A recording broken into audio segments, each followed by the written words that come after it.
wondered if dipping into your superannuation could set you up better for retirement?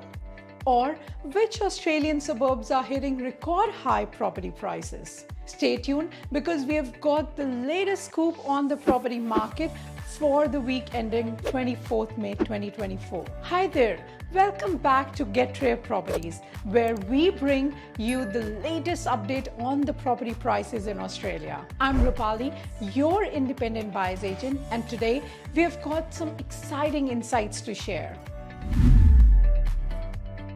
First up, let's talk about superannuation and property. New modeling by actuaries Michael Rice and Jonathan shows that first home buyers using some of their superannuation for a deposit could be significantly better off in retirement.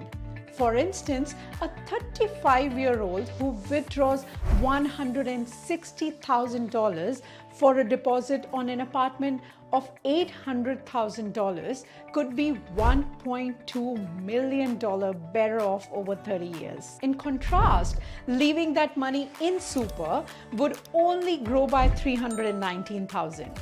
That's a massive difference. So, if you are considering your super for a home deposit, this might just be the financial boost you need.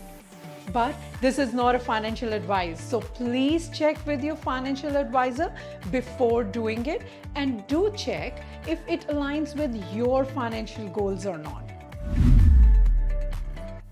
Next, let's dive into some record-breaking stats. By the end of April, nearly half of all Australian suburbs achieved record high median house prices. According to CoreLogic, 43.6% of suburbs hit these record high despite 2 years of interest rate hikes. Perth saw the most significant increase, with the average house values soaring by 25.7% over the past 2 years, while Hobart experienced an 11.2% decrease. CoreLogic's Tim Lawless mentions that buyers and investors are flocking to Perth and Adelaide for their affordability and strong rental yields. This demand is driving up property values significantly. Moving on, property prices are climbing so fast that more markets are crossing the $2 and $3 million thresholds. Domain data reveals that median prices in suburbs like Pennant Hills and West Ryde in New South Wales, Hawthorn in Queensland, and Sandringham in Victoria have now surpassed $2 million.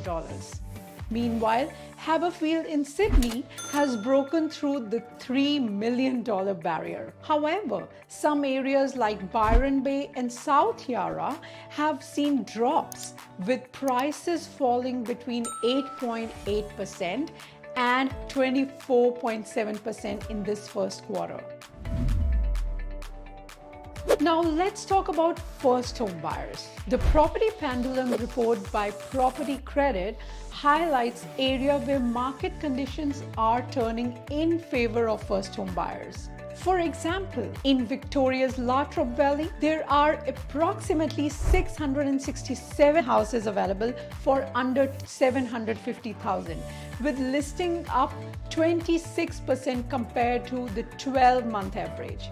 In Tasmania, Launceston offers 319 houses under $750,000. There are still plenty of affordable options, especially outside the capital cities. Finally, let's touch on land sales. The latest HIA CoreLogic residential land report shows an increase in residential lot sales across Australia. HIA senior economist Tom David states that lot sales picked up by 0.9% in December quarter, with a 24.6% rise over 2023. Brisbane, Adelaide, and Perth are seeing strong activity. That's all for this week's property market update. If you're keen to learn more or discuss how these trends could impact your property plans, feel free to reach out Don't forget to subscribe to our channel for more updates and hit this button if you found this video helpful. Thanks for watching and see you next time.